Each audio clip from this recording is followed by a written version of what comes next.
Hello students. In this lecture I will tell you that how you can create a matrix and how you can access the specific index value of that matrix. First I will create a matrix M. M is equal to 1, 2, 3, 4, 5, 6, 7, 5, 4, 3, 2, 4, 3. Now you can see that the dimensionality of this matrix is 2 cross 6 and the data type of each index value is double. If I want to access the specific value of this matrix, then what will I do is I will write the name of this variable, uh, that is the matrix M, and if I want to extract some value at a specific index, for example a value that is at second row and it is at the fourth column. So what is that value? uh, Value is 2.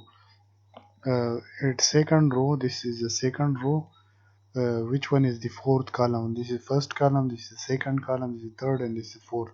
So the value at second row and fourth column is 2.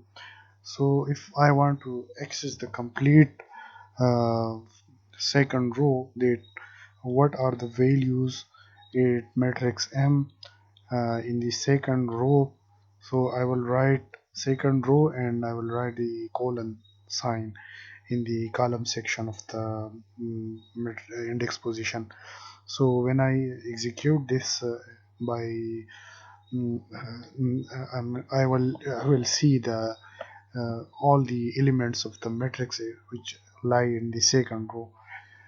Similarly, if I want to see that at the third column of the matrix M what are the values, then what I will do is I will write colon within the row section of the matrix index position, and I will write 3 in the column section.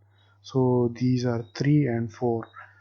Mm, this way, if I write, I want to display all the values of matrix, all the element of the matrix M, then I can write such type of command.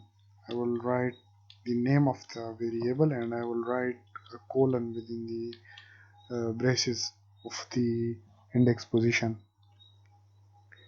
So you can access any value of the matrix by writing the position value of the index within the braces bracket. So through this method, when you will be going to solve the complex problem, so this way or this method will be beneficial for you. Within the next lecture I will tell you some further detail about the Matlab basics. Thank you so much.